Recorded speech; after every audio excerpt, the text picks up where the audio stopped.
Rev it up and welcome to Cars Yeah, show number 2302. Be prepared to be inspired. This is Cars Yeah, where you'll enjoy interviews with inspiring automotive enthusiasts. Mark Green is here to provide you with a fuel injection of automotive inspiration. So get in, sit down, buckle up, and get ready for a wild ride here on Cars Yeah.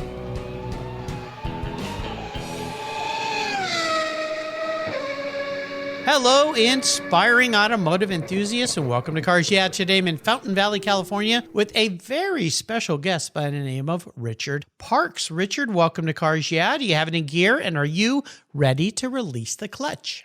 Yes, I am. All right, we're going to have some fun. Now, before I introduce you properly with a bio and we talk about your life and what you're doing, what's one little thing, Richard, that maybe people don't know about you? Probably the best thing to say is that my father is Wally Parks. He never made that really well known to the public because he didn't want to get me involved into a lot of controversy when you have somebody who's a celebrity, as my father was.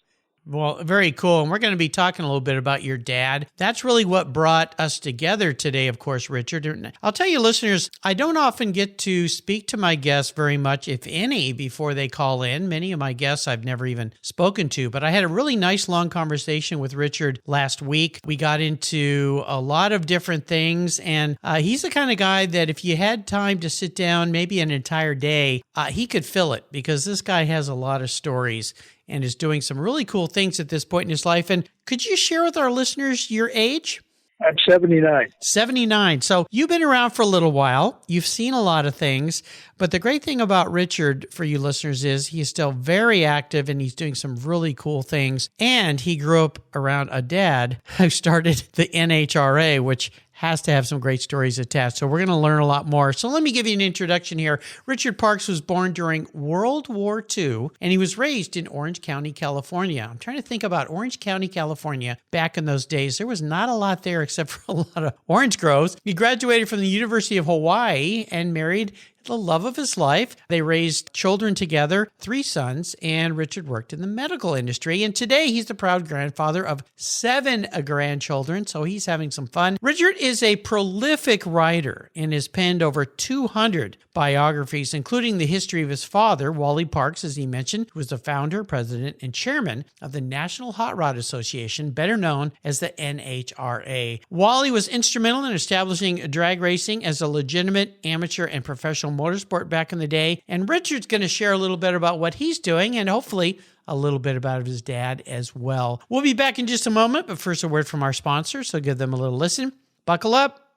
We'll be right back. Years ago, when it was time to renew my collector car insurance policy, my carrier's rates went up. Way up, but my usage was the same and I never made a claim. I didn't even have a ticket. So what's with that? So I turned to American Collectors Insurance. Has your collector car insurance recently raised your rates for no good reason? Tired of paying an annual membership fee? Then it's time to look around and call American Collectors Insurance. I shopped around, I asked friends for recommendations, and found a winner that I can trust. And boy, I'm glad I did. I saved hundreds of dollars every year and slept better at night knowing my baby was properly insured. American Collectors Insurance have been protecting vehicles since 1976. They provided me with an agreed value insurance policy backed by their history of taking great care of their clients. What could be better than that? So give them a call and ask for a quote today. 866-ACI-YEAH. That's 866-224-9324. And protect the ones you love like I did with American Collectors Insurance. Classic car insurance designed by collectors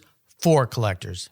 For several years now, you've heard me talk about Linkage Magazine. I've been a subscriber since the start. Their talented and creative team brings you a spectacular publication and website that shares the automotive passion from a worldwide perspective. Linkage is about driving, restoring, collecting, and first-hand experience at collector car auctions and more. They bring you real-world values plus rational, experienced opinions on the current markets. They cover the automotive world and the people who share our passions. And Linkage Magazine has grown, mailing you 6 issues annually. Join me on this journey with Linkage.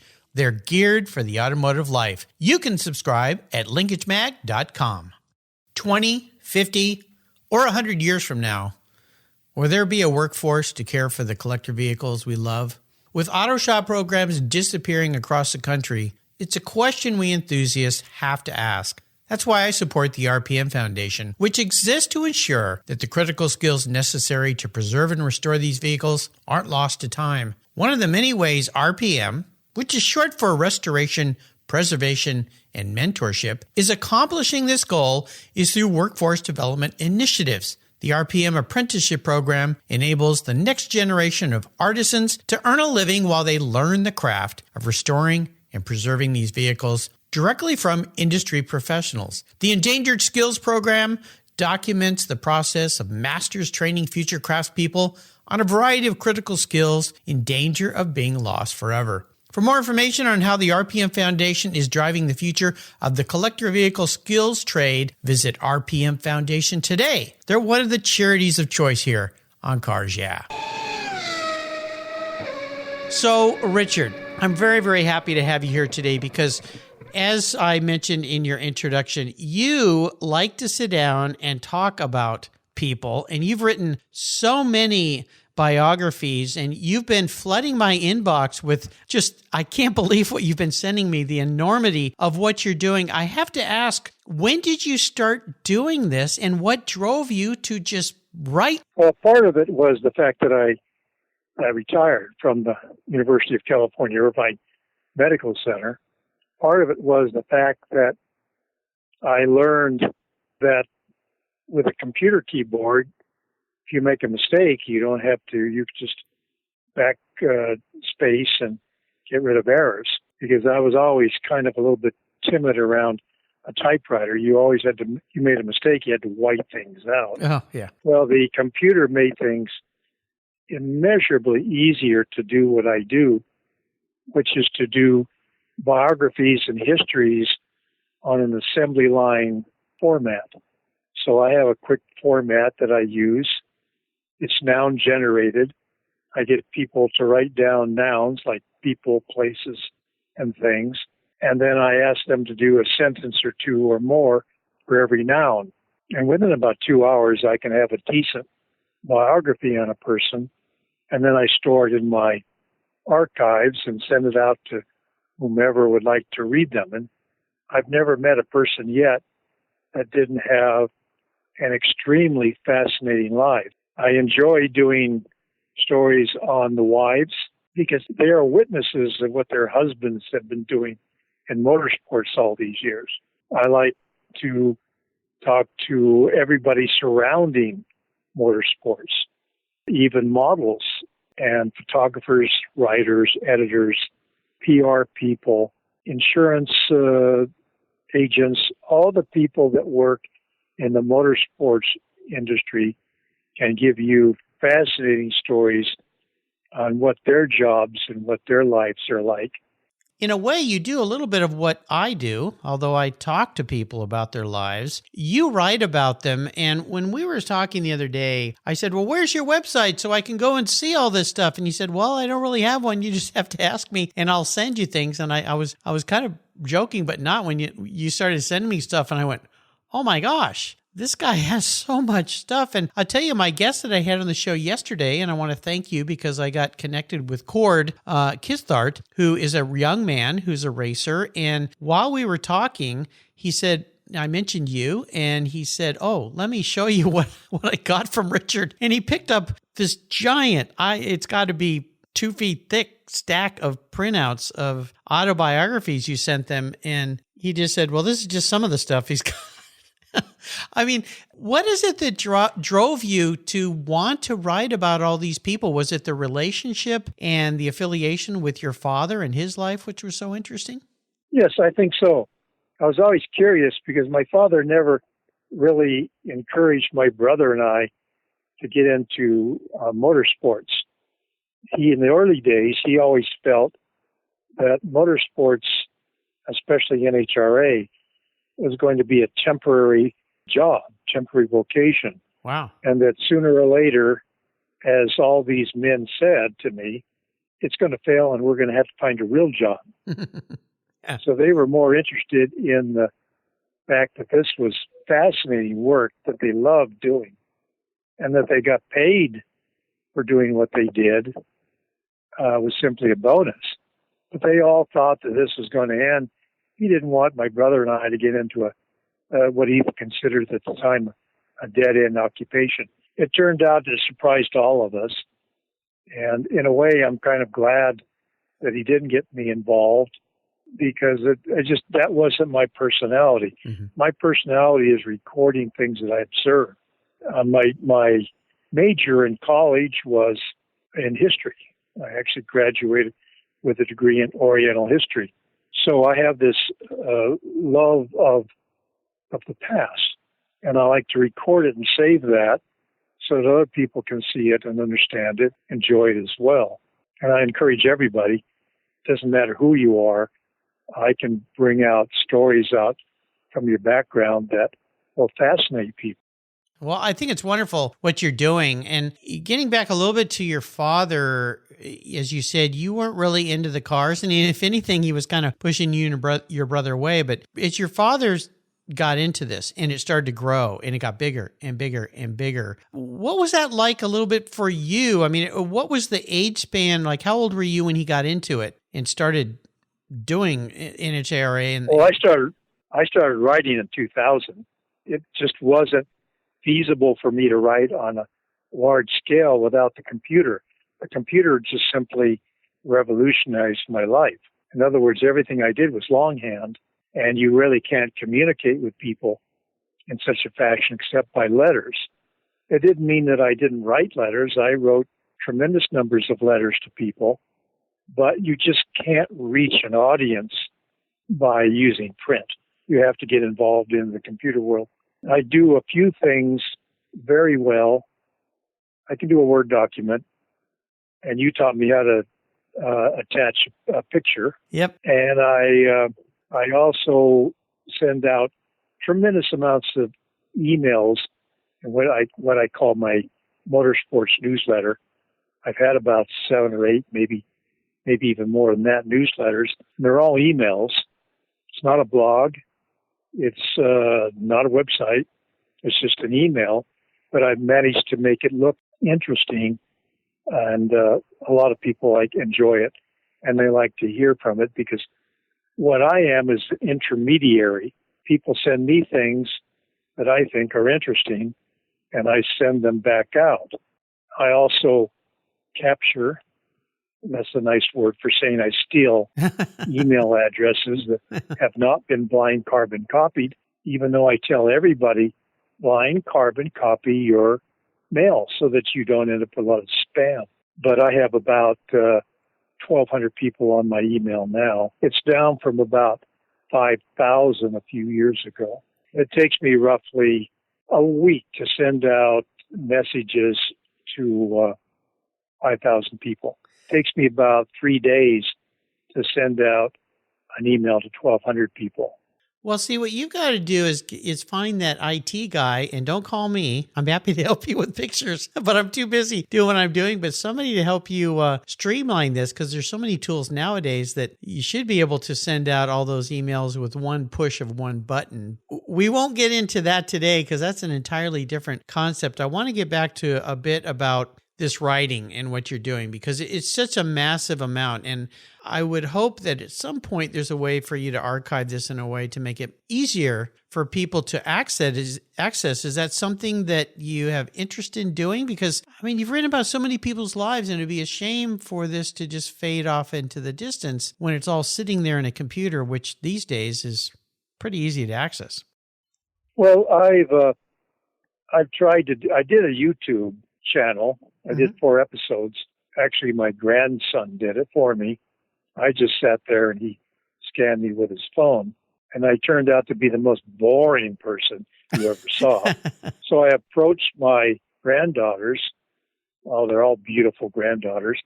And I said, does anybody want to be the narrator? And I'll be the producer. And we'll do these shows. And because who doesn't like to see a pretty blonde reading off with a nice, cheerful voice the material that you created? Because I can't do it. I just don't have the persona that you need to be on something like YouTube or the other formats. And as far as it goes, I've contacted the high schools and some colleges and other groups saying, here's a format that you could use or a lot of material. There's even what's called vanity publishing. And I went down, took a course on how to, not vanity publishing, public access TV. Oh, uh-huh. And so I learned how to do that, where they hold the camera and pan and do all that and not shake the camera and do all that. But it's a format that, if you know how to promote it, is tremendous at getting your message out. But the problem is most people just don't want to bother with doing that. A lot of people would like, a lot of young kids in high school and college would love to have somebody start a program like that so they could get experience in production and directing and filming. But unfortunately, there isn't a lot of people, especially in the schools, that will take the time to create something like that, because it's all volunteerism. If I have any claim to fame, it's that I'm a volunteer. Whenever I don't really like to do things for pay, it puts me under obligations to the person that's paying me to do a job. I'd rather just do something I love doing, and I don't need to be paid for what I'm doing. And so whenever there's a function, such as the time that I created the Boat Racers Reunion in Southern California, and I had the list up to about 3,000 boat racers. And we had about 6 reunions under my supervision, and then they changed directors as who they wanted to run it. But then I did newsletters for land speed racing. I did newsletters for oval track racing, for drag racing, for a number of different things. I helped Tyler Sweet with her Car Racers Reunion and create a newsletter off of that. And but they're all fun things that I like to do. It's kind of like a reunion, but you're not meeting people. When you do a newsletter, you don't see the people, but you're still in contact with them. And I think that one of the problems with motorsports is that we tend to be so distant. We see people at a race or a union or an event, and that's about it. And we don't see them again for 6 months or a year. Well, I like to do these little newsletters to keep people involved. And maybe I don't see them, but they're there, and I know they're there, and they know I'm here. And so this is a function that I enjoy doing. Well, it's tremendous. I think it's really, really cool. We talk about here on Cars Yeah inspirations, and I know your father was a great inspiration to you and what he created and what he did. But there's also, I know some other people, men and women in the motorsports area that were very inspirational to you. Can you mention a few of those? Oh, you're going to get me into trouble. Not because I can't mention them all. Let me rephrase this. I can't remember them all. Well, okay. Well, I was going to say we don't want to leave anybody out, but this is just some of the names that you've encountered that you've maybe written autobiographies for that were inspirational. Not all of them. So anybody out there listening that got left out, don't get your feelings hurt. Well, number one, I don't make it known who my father is. I just am a nosy person that pokes my nose into people's lives and say, how can I help? And you'd be surprised. There's a lot of very once famous people who have been neglected and ignored because they're no longer in the headlines. One such person was Roger Ward, the man who won the Indy 500 twice, 59 and 62, I believe. Another one was Cornelli Jones. He won in 62, and Ward won in 59 and 63. Well, these are men that I enjoy just trying to do things for. There was Walt James and the CRA. There was Ack Miller and the SCTA. There's Linda Vaughn, the spokesmodel that every motorsports fan loves. There's just a number of people, and many of them are just forgotten. And so the thing that I do is I ask around, well, what can I do? And they say, well, Roger isn't able to drive anymore. Roger Ward has since passed away. Would you give him a ride, they say, to an event, a race, a reunion, and just make sure he's okay? And I do that. And I have more fun being around Roger Ward. A lot of people say, well, how can you meet these famous racers or politicians or manufacturers? You just have to be available and fill a need. And you get to meet these people. And then they see me as just a fan who is always there to help. And I'm part of their grouping. Maybe you call me a groupie. I know that every time I talk to Ed Iskandarian, Cam father, we call him Iski, he always says, how are you doing, David? And I said, well, David's my dead brother. I didn't give him permission to pass away, but he did. And I'm Richard. He says, oh, yeah, that's right. You're Richard, the writer. So he knows who I am. And I've done things, and invited him to the reunions we have and the other things. These are special people. Danny Oakes, the midget racer, 1946, Danny won something like $250,000 in prize money, which is the equivalent of 20 homes in California today. Wow. So he was extremely successful. And later on, he won a ring as the chief mechanic at the Indy 500. And so these are all people that can't get out anymore or may have disabilities. And people have forgotten them because they're no longer to show up at an event. So I always say, don't let yourself feel that you're not important. Get up, go out, say hello. The worst thing they can do is say, I'm busy. Can you go away and leave me alone? Okay, that's happened to me a lot of times. I've even been thrown out of an NHRA race.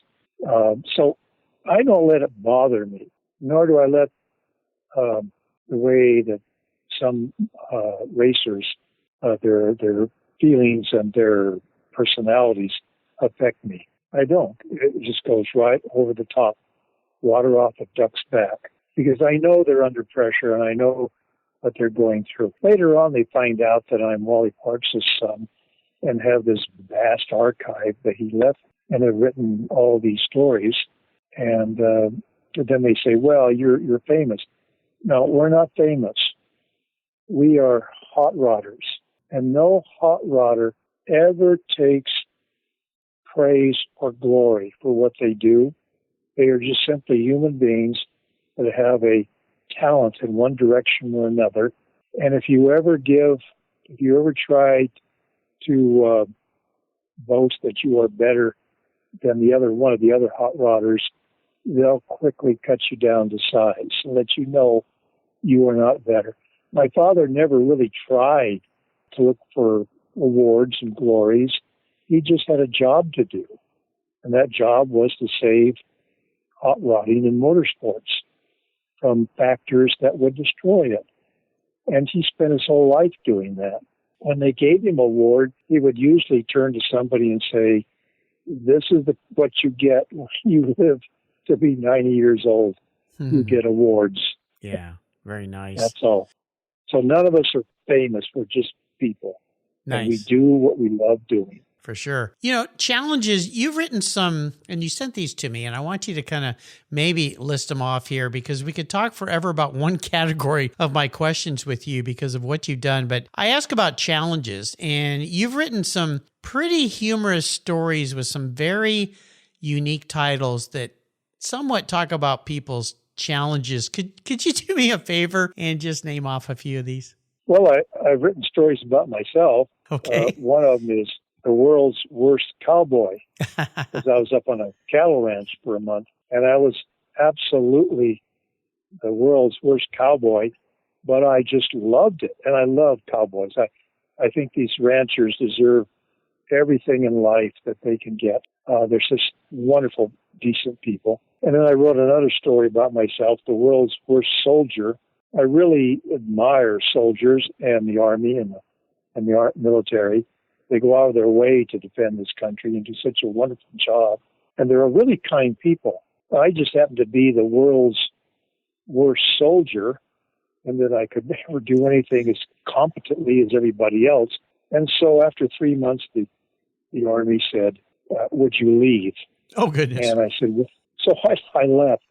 And I think I also wrote something about myself. the world's worst baseball player. I only played one season as a 12-year-old, I think. First time I was at bat, I couldn't see the ball because I'm nearsighted. But the first time I hit a line drive to a third baseman, I thought, boy, I can really do this job. And the next 19 times up at bat, I struck out because I couldn't see the ball.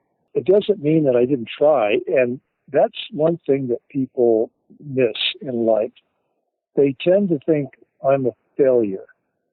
Well, nobody's a failure until at least 50 years has gone by. It takes time for what you do to be valuable and appreciated. So you may make a lot of mistakes. I know I do. I tried a lot of things and failed at it, but I just kept trying till I find out what I can do. And what I can do well is volunteer. So I volunteer for everything. And it comes out of my pocket, too. When I ran the boat races reunion, it cost me $1,000 above and beyond what I took in for tickets that I sold to the boat racers to go to the boat racer reunion. But I don't do it for the money. I do it for the love of it. And I just love those boat racers. They say that boat racing is a occupation where there's an unlimited deep hole that you can throw an unlimited amount of money into and never fill it up. Mm-hmm. They also say that there are two kinds of boat racers. Those that are idiots that try it in the first place, and those that see how dangerous it is and decide not to do it. But they are brave, they are conscientious, they are loyal, they are hardworking, they are dedicated to water sports, and I admire every one of them. They're so creative. For sure. Same with drag racers and oval track racers and sports car racers. I'm doing a story now on Oscar Kovaleski, who was called the Clown Prince of sports car racing. And he's a fascinating man. But then again, every single driver, every single mechanic, every single fan, every single participant in the sport has an outstanding background, and I just admire them all. I really have never found anybody that I truly despise in motorsports. There are some people very hard to like, but I've never found anybody I just despise. They're just such great people, really. And sometimes under pressure, they do things that they wish they didn't. But they're great people. They're all good people. Well said. When you get to certain points in our lives, and I'm a more mature fellow like you, we might still have some things we want to do. And you had mentioned to me earlier that there's maybe a fun little race you might like to participate in someday if it hasn't been outlawed by now. Could you share that idea? Well, the Silver State in Nevada has changed its courses, and I don't even know if the state of Nevada will allow it anymore. But they'll pick a route through rural Nevada. Then you race this distance. It could be 100 miles, it could be 150 miles, 200 miles. And I'll tell you, the turns, the dips, the rises in the road, it's for lunatics. And so I love lunatics. Okay. And so I always wanted to do that. My brother always wanted to do that. But without my permission, he passed on to the other side. And I've never forgiven him for that because I always wanted to do the Silver State once in my life. I'd be the navigator, and my brother would be the driver. He never let anybody pass him on the road.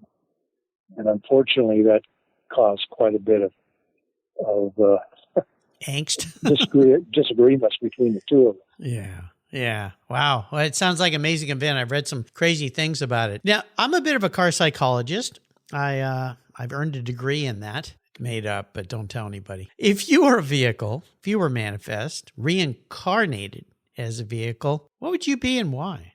Well, I want my 1957 Chevy Malibu with the big hole in the side of it where somebody rammed into me and just barely primered and rusting away. I love that car. It was the biggest mistake of my life to sell it at the time. and I wish I had it back. My brother made it. He took parts from here and there and everywhere, and he built that car for me so I could get to and from work. It never gave me trouble, and it had a small block Chevy in it, and it just was a fantastic car. I wish I had it back. And I don't really want to have it painted. I really don't want to put chrome on it. I just want it the way it's always been, a dependable driver. And that's what I am. I'm not fancy. I'm not well-dressed. In fact, I really don't like suits anymore. I prefer just jeans and whatever shirt I can throw on my back, because that's just the way hot rodders are. They're not really fancy. There's the old saying in drag racing, all show and no go. Oh, they also use the word trailer queen. And another word they use is all flash and no cash. Well, hot rodders are all cash. They don't have much flash, and they don't care about it. And they're all go and no show, because they really don't want to just brag about what they do. They just want to be the best of what they're doing. And so there are trailer queens, and I don't despise them. They put hundreds and hundreds of thousands of dollars into their customized cars and trailer them. But a real hot rodder drives his car. And for me, that old 57 Chevy Malibu is what I want back in my life. Nice. Nicely with the hole in the side. Yeah, with the hole. With the hole in the side of the car. Yeah, of course. You know, we'd like to talk about books here, and you're such a prolific writer. I assume you also enjoy reading. Is there a book or two that you could share with our listeners you think they should crack open and read? There's hundreds of them. I do reviews on movies, books, magazines, newspapers for the hot rodder. And I want to know the parts and pieces of a book or a magazine. I want to know how it's made, how it's created, whether it's quality, whether the writing and the photography is quality. And so I look for a book, and I may name them there's a coffee table book. There's a regular book for your archives or your bookcase, or there's a seminal book. A seminal means it stands alone as the cornerstone of your library. And I believe everybody should have a library, not just rely on the computer. These old books are part of our history. And if the world ever ends electronically and we can't provide electricity as we are doing now, we'll have to go back to those old books. There's one that's called Roy Richter, Striving for Excellence by Art Bagnall. Art was a good friend of my dad. He was my friend, too. He was a friend of everybody. And he wrote the story on Roy Richter. Well, Roy Richter bought George White's Bell Auto parts where all the hot rodders in Southern California hung out. And that's where, actually, the SCTA started, on a blackboard or corkboard where they all put up notices about where they were going to race at the dry lakes back in the 30s. Roy Richter went on to be the SEMA president, went on to do a number of things. And so the book that by Art Bagnall is a seminal book, because if you want to know how the early manufacturers started, how SEMA started, how the sport grew from just garages and backyards into a multi-billion dollar industry, then Art Evans, he did sports cars, but Bagnall's book did Art Bagnall on Roy Richter. And that's a famous, fantastic story. Now, there are other books, too, that you really can. I like Robert Post's book on drag racing. Robert Post is a doctor of history. He has his degree, and he works for the Smithsonian. And he did a work on drag racing called High Performance. High Performance is the book. The only thing I wish that Robert Post had done was extend his 400 pages into 4,000 pages, because you cannot take on a history of drag racing in 400 pages. It becomes just simply a scan, a course where you look at just the basics. It doesn't tell you anything about the characters, personalities, the men, the women, what they went through, what they did. And I faced that same thing. Everybody wanted me to write 300-page with photographs on my father. Well, he left me 7 filing cabinets, and I had a ton of stuff on him before that. And so I have all these documents and all these photos, and I'm saying, well, what do I leave out? So I decided not to leave anything out. So for every document in the filing cabinet, I notated it. In some cases, the information was so interesting and so pertinent to drag racing that I just simply copied word for word everything in that document, and then I gave an explanation. Because when you have an original document and you just tell people word for word what it says, they still have to comprehend it. So you have to explain, you have to put it in terms of the modern era, what they were doing in that past era. And so it expanded to 36 volumes, plus I have 4 other volumes on biographies. And I would say all of that work may be 1% or 0.1% of everything in drag racing. Well, Post's book, Robert Post, he did an excellent job. He took some criticism here or there, and he also took a lot of praise. The fact of it is, no writer is going to escape praise or criticism. But Post tried to do in 400 pages what I tried to do in 400,000 pages. And I failed, which means that his book fails in a way, but it didn't really, because it's the best thing that a person could do who wants just a quick general idea of what drag racing was like. Wow. So I recommend Dr. Robert Post, High Performance.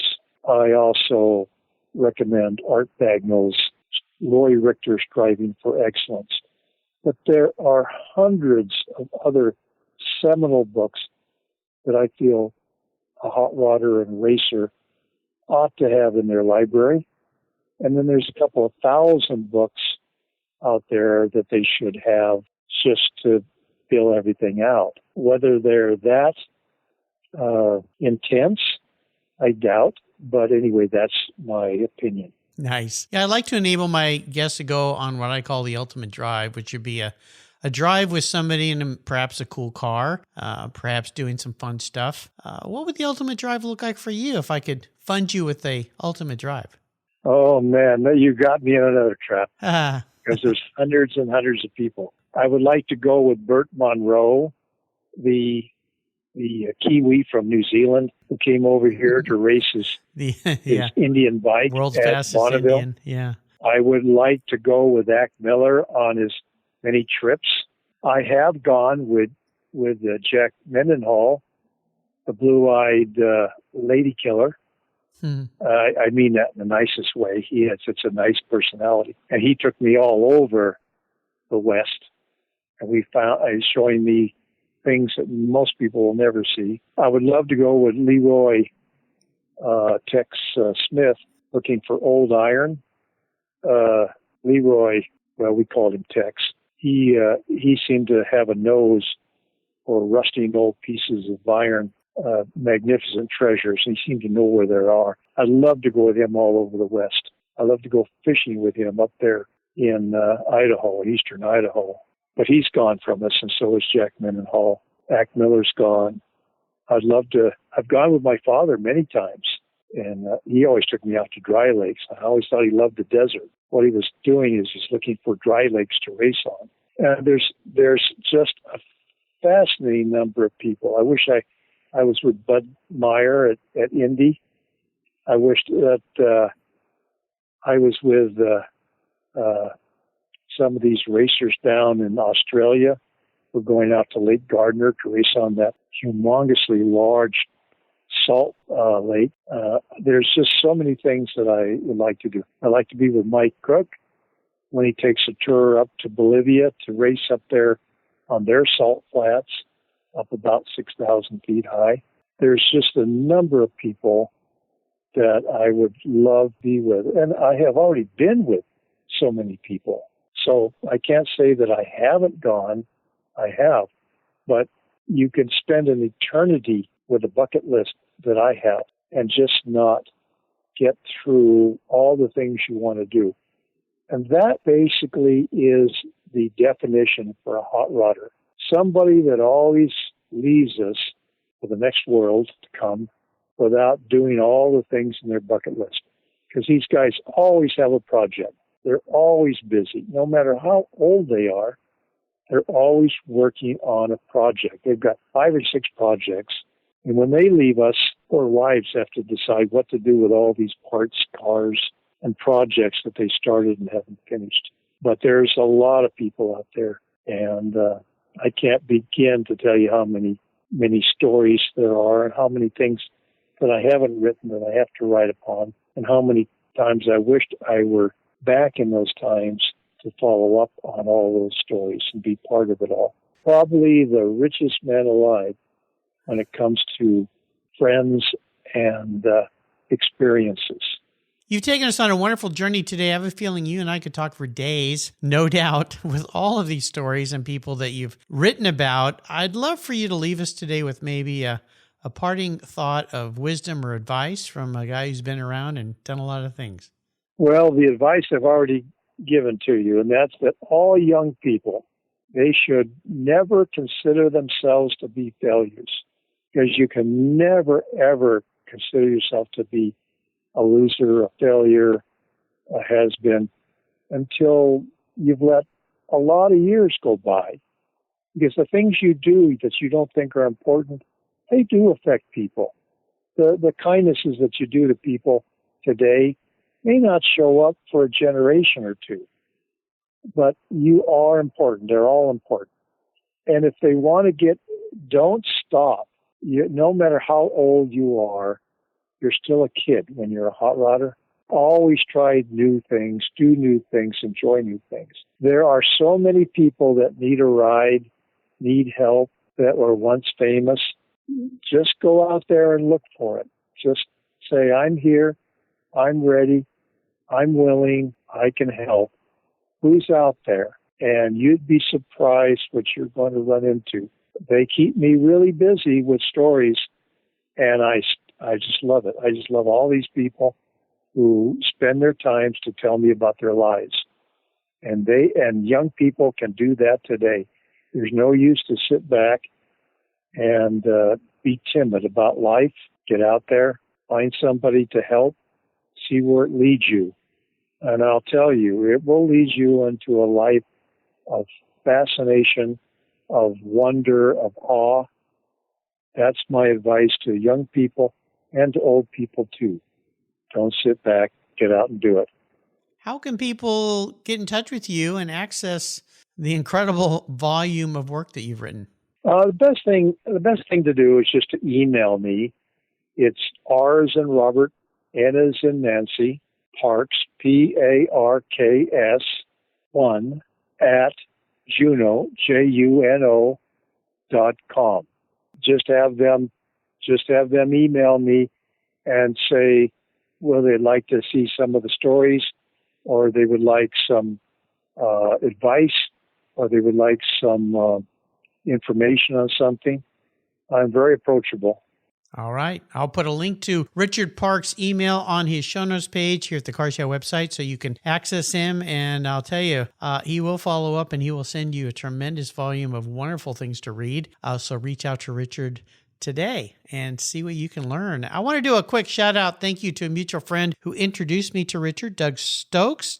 Doug, thank you very much. He's brought some very, very inspiring automotive enthusiasts to the Car Show podcast. So, Doug, thank you once again. Richard, thank you for spending some time with me today, sharing with your expertise and amazing experiences of what you had growing up with a dad like Wally Parks, but more so what you're doing for people these days, which is absolutely tremendous. Until you and I talk again, my friend, I'll see you down the road. Will you mind if I say one last thing? Of course not. Go ahead. When can I be on and tell you all about my dad?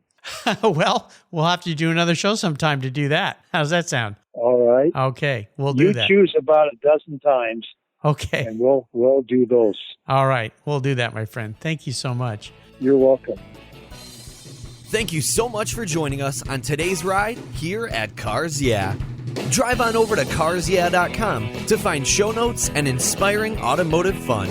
Download your free copy of Filler Up, a fun book filled with gorgeous photographs of fuel filler fun, including quotes from more inspiring automotive enthusiasts. Download your copy today, and we'll see you next time on Cars Yeah!